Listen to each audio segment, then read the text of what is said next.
File દ્વારા ગુનો નોંધવામાં આવેલો છે. આ જે કંપની છે એ ઇન્સ્યોરન્સ કંપનીઝ માટે થર્ડ પાર્ટી ચકાસણી જે કરવાની હોય છે એજન્સીએ, કે જે તે વ્યક્તિએ ક્લેમ રજૂ કરેલો છે તો એના પેપર સાચા છે કે કેમ એ વ્યક્તિની રૂબરૂ મુલાકાત લઈ અને એની કન્ડિશનની ચકાસણી કરવાની હોય છે.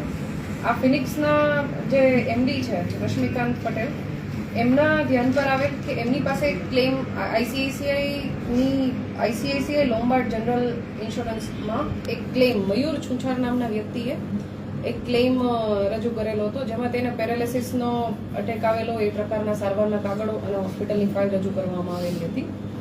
આ જે મયુર છુંછાર છે એના ઘરે વિઝિટ કરતા આ લોકો જે હોસ્પિટલની ફાઇલ અને મયુર છુંછાર દ્વારા રજૂ કરવામાં આવેલી ફાઇલ હતી આની ચકાસણી કરવામાં આવી.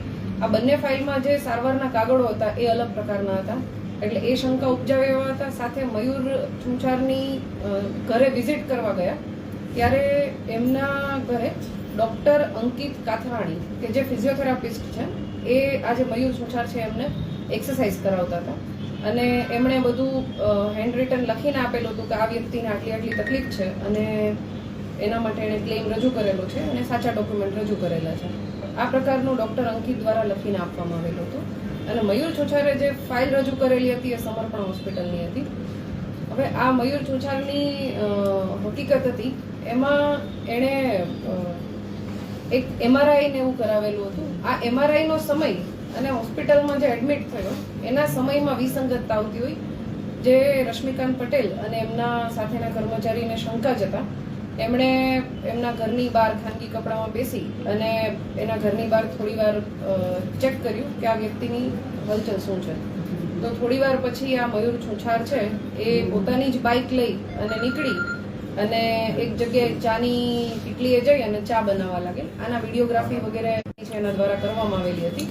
કંપની ખરેખર જ્યારે આના ઘરે મયુર છુંછારના ઘરે વિઝિટ કરવા માટે ગઈ ત્યારે આ વ્યક્તિ ચાલી ના શકે એવી કન્ડિશનમાં એણે પોતાની રજૂઆત કરેલી હતી અને એના જે ડૉક્ટર છે ફિઝિયોથેરાપિસ્ટ ડૉક્ટર અંકિત દ્વારા પણ આ જ રીતે લખીને આપવામાં આવેલું હતું કે આ વ્યક્તિ ચાલવા સક્ષમ નથી.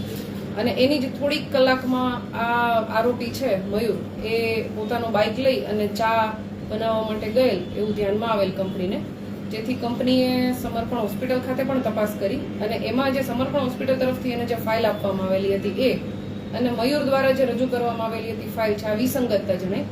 એટલે કંપનીએ તમામ તપાસ કરી અને તપાસના અંતે આ ગાંધીગ્રામ પોલીસ સ્ટેશનમાં છેતરપિંડી, ખોટા દસ્તાવેજો બનાવવા અને આ જ ખોટા દસ્તાવેજોનો સાચા તરીકે ઉપયોગ કરવો અને આ પ્રકારે ગુનાહિત કાવતરું રચી અને ખોટો ઇન્સ્યોરન્સ ક્લેમ મેળવવા માટે 40 લાખનો આ પ્રકારની કાર્યવાહી કરેલી હતી મયુર અને અંકિતે મળીને અને એના વિરુદ્ધ ગુનો દાખલ કરવામાં આવેલો છે. સાથે સાથે સમર્પણ હોસ્પિટલના જે પણ જવાબદાર કર્મચારી કે કોઈ પણ વ્યક્તિ છે એમના વિરુદ્ધમાં પણ ગુનો દાખલ કરવામાં આવેલો છે. આ ગુનાની તપાસ છે અમારા ગાંધીગ્રામ પોલીસ સ્ટેશનના PSI SL ગોહિલ કરી રહ્યા છે અને જે ડૉક્ટર અંકિત છે એને અટક કરવાની કાર્યવાહી હાલ ચાલુ છે. આરોપી મયુર છે એને પકડવા માટે અમારી ટીમ કાર્યરત છે અને સાથે સાથે તપાસ દરમિયાન જે પણ વ્યક્તિની આમાં સંડોવણી ખુલશે એ તમામ વ્યક્તિઓ વિરુદ્ધ કાર્યવાહી કરવામાં આવશે. સંચાલકની શું ભૂમિકા પ્રાથમિક દ્રષ્ટિએ જે તપાસ કરી એ પ્રમાણે જે કંપની દ્વારા ગુનો રજીસ્ટર કરવામાં આવેલો છે એ મયુર, અંકિત અને સમર્પણ હોસ્પિટલના જે પણ જવાબદાર વ્યક્તિ હોય એના વિરુદ્ધમાં ગુનો દાખલ કરવામાં આવેલો છે.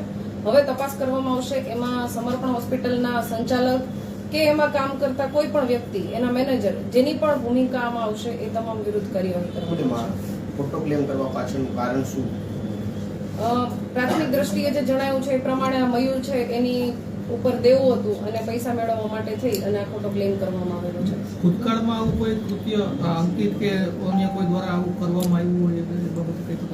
ગુનો ગઈકાલે રજીસ્ટર થયેલો છે, ગુનાની તપાસ ચાલુ છે. તપાસમાં જેમ જેમ આગળ વધશું એ રીતે ખ્યાલ આવશે કે આ વ્યક્તિ દ્વારા આ પ્રકારની કોઈ કાર્યવાહી કરવામાં આવી છે.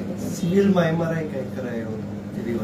હા, એમણે એક MRI કરાવેલો હતો અને એ MRIની ડોક્યુમેન્ટ્સ જે થર્ડ પાર્ટી ચકાસણી કરે છે એજન્સી છે એણે MRIના સહયોગ ઇમેજિંગ સેન્ટર છે ત્યાંના MRI ના પેપર્સ રજૂ કરેલા હતા. પણ આ જે એજન્સી છે એણે સહયોગ ઇમેજિંગ સેન્ટરમાં સિવિલ રાજકોટમાં ચેક કર્યું તો આ પ્રકારનો કોઈ MRI રાજકોટ સિવિલની સહયોગમાં થયેલો નહોતો.